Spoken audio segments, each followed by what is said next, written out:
지금 행성 지구는 극이동을 앞두고 있다. 그 후 몇 년 후 멸망이 되고 지구는 리셋이 된다. 이런 중요한 시기에 나는 인류의 의식을 성장시키고 고차원에서 온 영들을 건져내기 위해 금성에서 지구인으로 육화했다. 어려서부터 말더듬증이 심했던 나는 30년 동안 고통을 피할 수 없었다. 그건 육화한 내 몸이 내 영적 능력과 지적 능력을 담아낼 수 없었기 때문이었다. 나는 지독히 가난한 가정에서 어린 시절을 보내야 했다. 마을에서 밭 한 떼기, 논 한마지기 없는 집은 우리 집뿐이었다. 내 아버지는 매일 술을 입에 달고 사셨던 알코올 중독자였다. 내가 20대 후반일 때 이른을 앞둔 우리 아버지는 술에 취한 채 음독해 세상을 등지셨다. 그때 나는 아버지처럼 가난하게 살지는 않으리라 맹세했다. 모든 조건과 상황이 바닥이었던 나는 피를 토하는 심정으로 견디고 인내하고 노력한 끝에 젊은 자수성가 부자가 되었다. 그동안 나는 내가 좋아하는 일을 하면서 평범하게 살았다. 글쓰기, 책쓰기, 1인 창업, 성공학, 부자학, 내면 변화, 의식 성장과 관련한 분야에서는 우리나라 최고로 인정받는 위치에도 있었다. 개인적으로 300권의 책을 썼으며 1200명의 평범한 사람들을 작가로 키우기도 했다. 그들 중 수많은 이들이 삶의 변화를 통해 경제적 자유인이 되었다. 그들은 자신의 지식과 경험, 지혜와 깨달음을 전하며 행복한 삶을 살고 있다. 이름만 대면 알 수 있는 유명 작가, 코치, 유튜버들 모두 내가 가르쳤다고 해도 과언이 아니다. 나는 우리나라 최초로 글쓰기, 책 출판 관련 특허를 하나씩 보유하고 있다.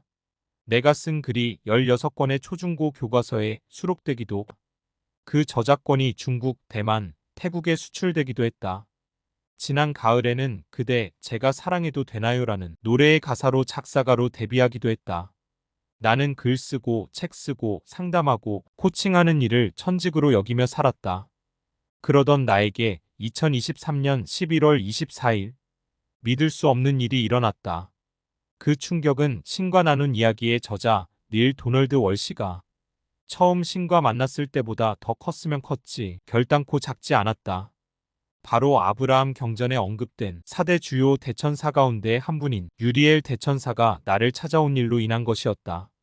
이어 가브리엘 천사장, 라파엘 대천사도 나를 찾아왔다. 그들은 나에게 내가 2000년 전 이스라엘에 태어나 복음을 전파했던 예수라고 말해주었다. 재림 예수라는 것이었다. 물론 이 말은 세상을 발칵 뒤집어 놓을 수도, 나를 조롱하고 모욕하고 비난하는 사람들이 적잖이 생겨날 수도 있는 엄청난 말이리라.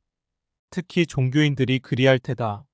지금도 충분히 비난받고 있지만 그럼에도 불구하고 나는 내가 원한 것이 아닌 나를 위해 마련된 사명이어서 조금도 불안하거나 두렵지 않았다.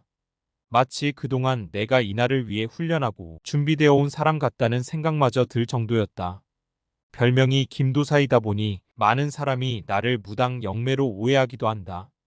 이 별명은 제자들이 내가 너무나 잘 가르친다고 붙여준 것이다. 그래서 도사라는 필명을 사용하게 되었다. 그런데 나를 잘 알지 못하는 사람들, 남을 비난하기 좋아하는 사람들은 이 필명을 가지고도 조롱과 모욕을 멈추지 않았다. 나는 지금껏 남을 속이지도 양심에 거리끼는 것 없이 바르게 살아왔다고 자부한다. 이는 돌아가신 나의 육신의 아버지 이름을 걸고 맹세할 수 있다. 내가 써낸 책들의 권수, 양성한 작가들의 숫자와 그동안 걸어온 내 삶의 행적을 살펴보라. 결단코 내 말이 거짓이 아님을 알 수 있을 것이다. 제정신이 아니고서야 온갖 고생 끝에 세상 좋다는 걸 다 가진 남자가 새 아이의 아빠가 갑자기 재림예수라 선언할 이유가 있을까? 득보다는 실이 클 텐데 말이다. 그런데도 내가 재림예수라는 메시지에서 비롯된 파장은 엄청나게 컸다. 내 삶은 마치 롤러코스터를 타듯 어지러워졌다.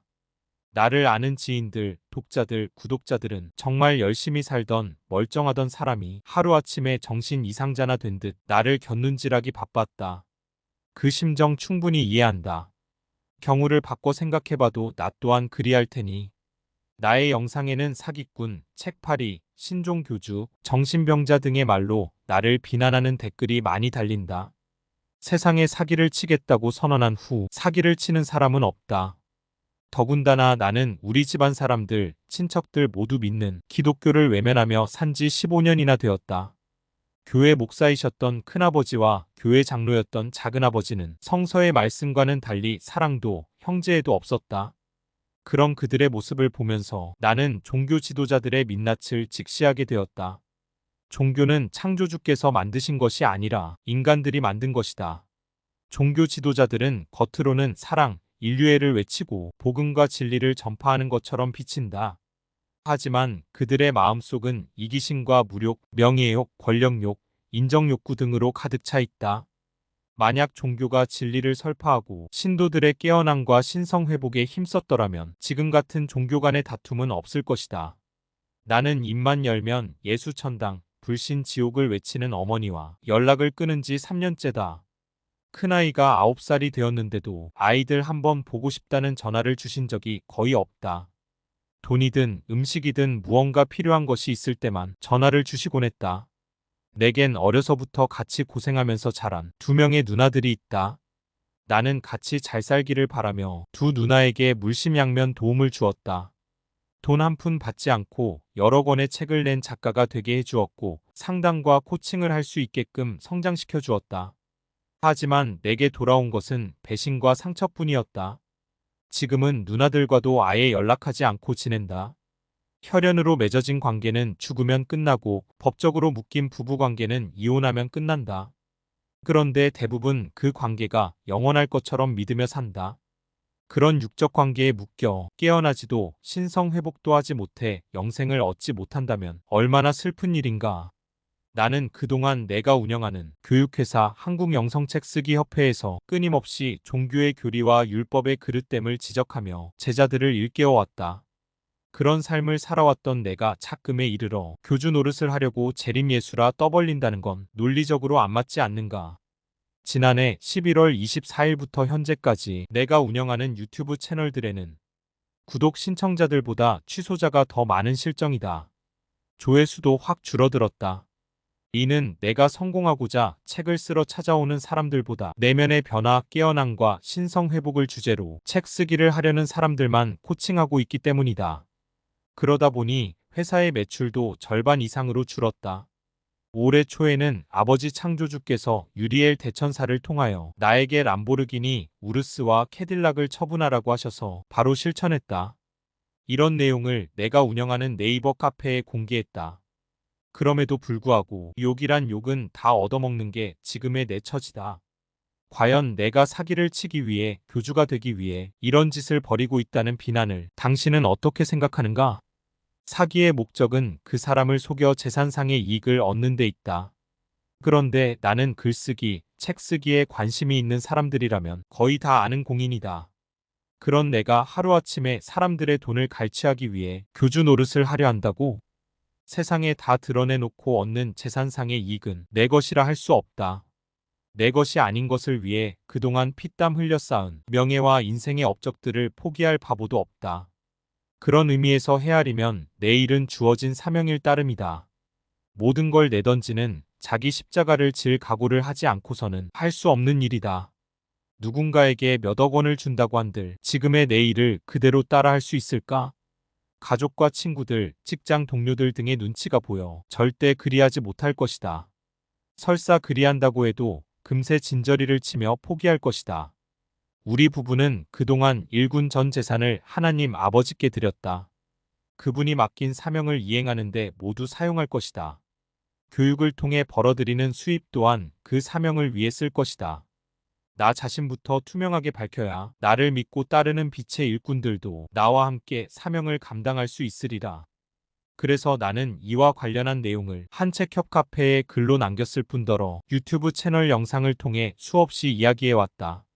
사람들 대부분이 매일 하는 생각들은 죄 짓는 일들과 무관하지 않다고 해도 과언이 아닐 테다. 그렇게 해서 그동안 인류가 쌓아온 카르마의 무게는 너무나 무거워졌다. 지구 전체 카르마가 행성 지구를 관장하시는 가이아 어머니께서 더는 감당할 수 없을 만큼 무거워진 것이다. 그런데다 인류는 자신의 카르마를 정화하고 소멸해 나갈 정도로 영적 성장을 이루지 못한 상태다. 그러다 보니 이대로라면 지구의 자발적 차원 상승은 불가능하다. 천계에서 강제로라도 행성 지구와 지구인들을 4차원으로 상승시키기 위해서 나를 한반도에 육화시킨 배경이다. 이는 창조주 아버지와 여러 신이 합일해 이루어진 일이기도 하다. 이렇게 지구에 육화하기 전 금성에 머물 때 나는 지도자, 교육자, 철학자의 역할을 담당했었다. 유리엘 대천사는 매일 내게 아버지 창조주의 메시지를 전해주었다. 아버지께서는 대천사를 통해 그동안 인류가 쌓아온 카르마의 무게로 인해 곧 지구의 극이동과 멸망이 있으리라 알려주셨다. 지구 극이동 직전 1차 상승이 눈 깜짝할 사이에 벌어질 거라고도 하셨다. 지구 멸망 전에 깨어나 신성을 회복한 3.5%의 인류가 성서에 기록된 새 예루살렘, 즉 새 지구 타우라로 옮겨져 최소 1000세에 이르는 고차원의 삶을 살게 되리라고도 말해주었다. 반면 깨어나지 못한 96.5%의 인류는 갱생, 재생의 기회였던 윤회의 법칙이 더는 주어지지 않아 완전히 소멸한다고 하셨다. 깨어나고자 노력하지 않았던 탓에 그들은 수많은 윤회에도 영적으로 성장하지 못했기 때문이다. 깨어나지 못한 영들은 빛과 선보다 어둠과 악과 친숙하다. 심지어 어둠을 조력하는 영이 되어 온갖 악행을 저지르면서 사람들에게 상처를 주며 살아간다. 그들은 곧 있을 영혼 추수, 인류 심판의 날에 영혼의 블랙홀로 빨려 들어가 원소 상태로 돌아갈 것이다. 그들이 살면서 득했던 지혜와 깨달음만 아카식 레코드에 보관되어 새 예루살렘 즉 새 지구 타우라에 인류의 삶을 위한 귀중한 자료로 쓰인다고 하셨다. 아버지께서는 내가 2000년 전 이스라엘에 태어나 복음을 전파했던 예수라고 말씀하셨다고 했었다. 나는 지구를 관장하시는 가이아 어머니와 가브리엘 대천사장, 유리엘 대천사, 라파엘 대천사를 비롯하여 은하함대 사령관 등을 통하여 거듭 확인했다. 모두들 하나같이 내가 이 시대에 오기로 예언되어 있던 바로 선지자 정도령, 재림 예수가 맞다고 했다. 그러면서 지구 극이동 전에 과거 내가 예수로 왔을 때 끝마치지 못한 일과 반드시 해야만 하는 사명들을 일러주었다. 아버지께서는 나에게 사명을 감당하려면 가진 재물을 모두 내려놓아야 한다고도 하셨다. 내 것은 내 것이 아니라고도 하셨다. 우주의 모든 물질은 소유가 아니라 렌털 대상이라는 것이다. 내가 가지고 있는 것 모두가 곧 사라질 헛것임을 다시금 깨우쳐 주신 셈이다. 아버지께서는 무력 때문에 깨어나지 못한 81억 명의 인류들 거의 전부가 심판의 날 무로 흩어진다고 하셨다. 내게 그러므로 너희들은 알게 될 것이다. 아는 것이 너희를 구원하게 될 것이며 비로소 창조주를 돕는 일이 된다라고 말씀하시면서 우리가 불안하고 두려운 것은 모르기 때문이다. 제대로 알면 믿음이 생겨나고 행동하게 된다. 결국 자신에게 주어진 사명을 행하는 일이 가정을 구하고 영생을 얻는 길인 것이다. 2024년 2월 22일 지구 대기권에 포진 중인 은하연합의 아슈타르 사령부 은하함대 사령관은 내게 이렇게 말했다. 과거의 선지자는 그때의 모습으로 돌아오지 않습니다. 시대에 따라 맡은 역할을 담당하는 새로운 선지자가 등장하는 것이지요. 슈카이브는 시대가 요구하는 새로운 재림 예수, 즉 선지자입니다. 이 말은 내가 인류 구원에 관한 창조주의 메시지를 전달하는 통로 역할을 하기 위해 왔다는 뜻과 다름없다. 그런데 이 시대 사람들은 2000년 전에 왔던 예수가 재림하기만 기다린다. 그러다 보니 해외나 어디 낯선 세상에서 흠결 하나 없이 고매하고 순결한 알려지지 않은 존재가 선지자로 나타날 것이라고 기대한다. 절대 자신과 가까운 곳에 주변에 그런 이가 있으리라고는 꿈에도 생각하지 못하는 것이다. 내가 사람들의 비난과 질시를 받는 가장 큰 이유이다.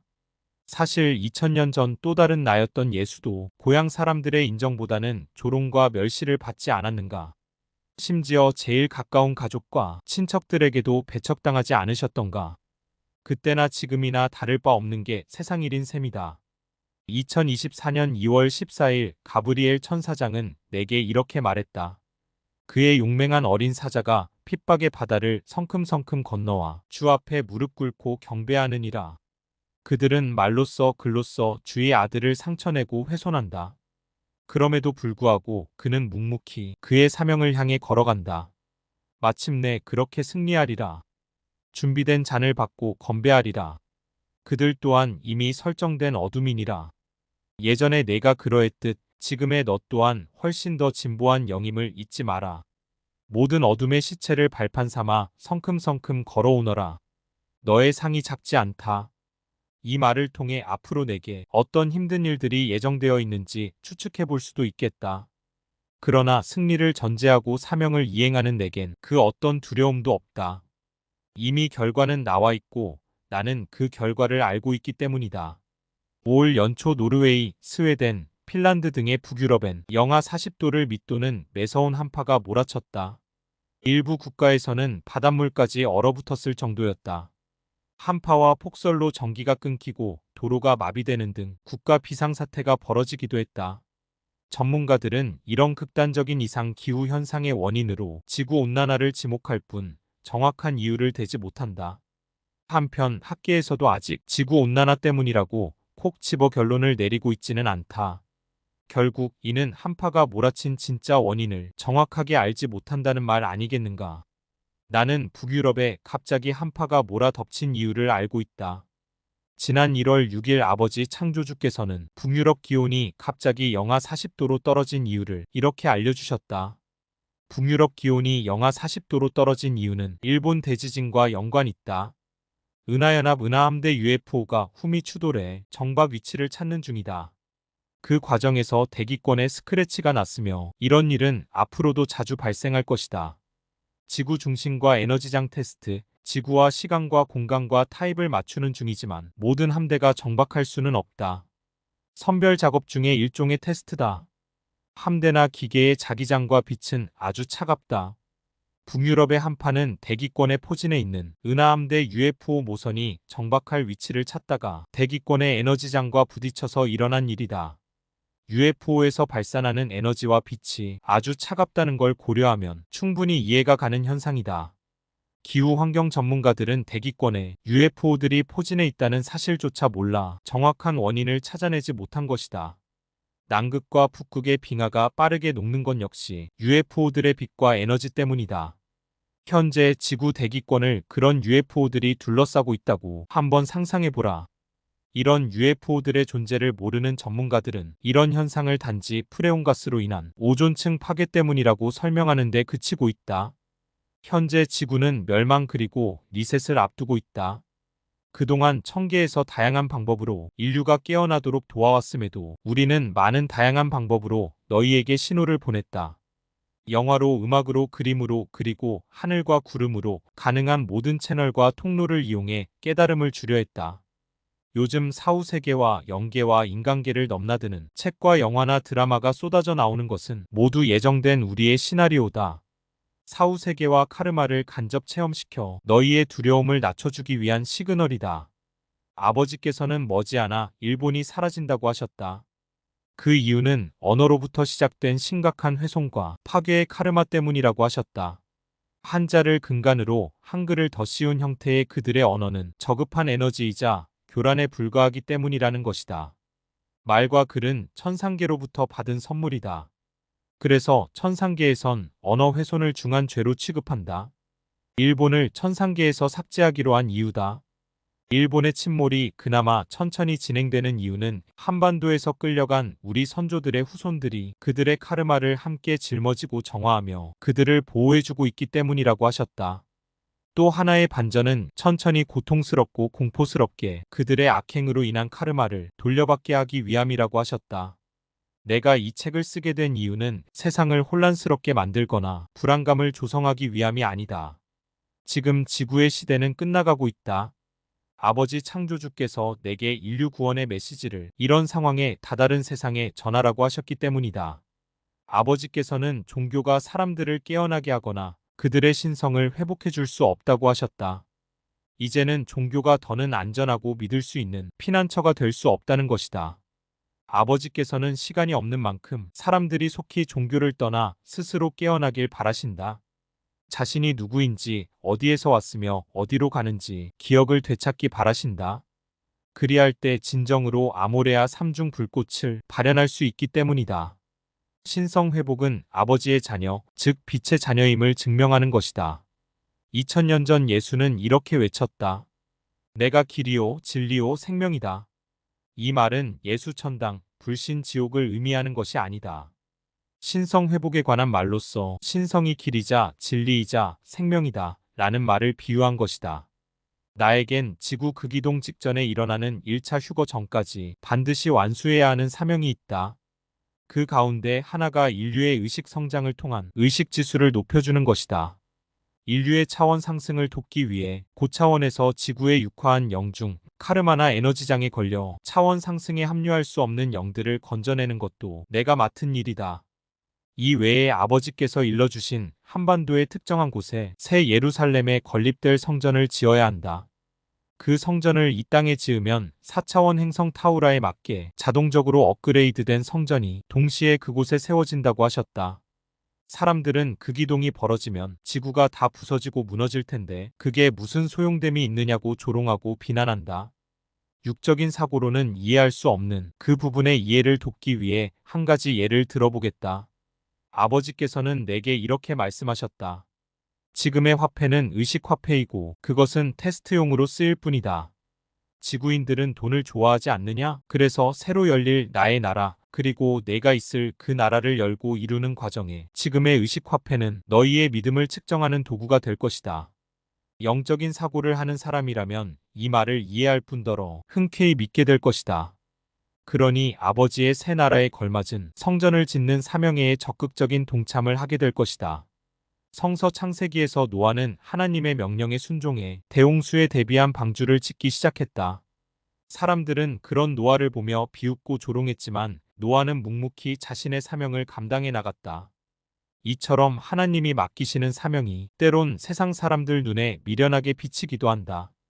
지금 지구에는 수많은 천사들이 내려와 있다. 그들은 14만 4천 명의 빛의 일꾼들을 깨우려 다니고 있다. 현재 그렇게 깨어난 빛의 일꾼들이 우리나라는 물론 해외 곳곳에서 나에게 연락해오고 있다. 나는 인류가 속히 깨어나 신성을 회복하길 바란다. 그중 신성을 회복한 3.5%의 인류는 아버지 창조주께서 예비해 두신 새나라 4차원 행성 타우라에서 새로운 삶을 살게 된다. 지구가 폐장을 앞둔 지금 나는 아버지의 새 나라를 열고 만들기 위한 기초를 세우고 있다. 아버지와 여러 신의 합의 아래에 아들인 내가 그 목적을 위해 이 시대 한반도에 보내진 것이다. 그런 만큼 나는 목숨을 다하고 온 힘을 다해 내 사명을 완수할 것이다. 전 세계에 배치된 빛의 일꾼들은 나와 마음을 모으고 뜻을 모아 지구에서의 마지막 사명을 완수해낼 것이다. 끝으로 인류가 깨어나길 인내하며 기다려주신 아버지 창조주와 가이아 어머니와 은하연합 아시타르 사령부의 은하함대 총사령관이면서 현재 지구 대기권역에 머무는 카프리콘 함선에서 테라 프로젝트 작전을 지휘하고 있는 이수 사난다 쿠마라님과 아시타르 사령부의 여러 사령관들께 경의를 표한다. 가브리엘 대천사장과 유리엘 대천사, 라파엘 대천사, 미구엘 대천사께도 경의를 표한다. 하나는 전체를 위하여, 전체를 하나를 위하여. 나라와 권세와 영광이 아버지께 영원히 있습니다. 모든 영광 아버지 창조주께서 받으소서. 슈카이브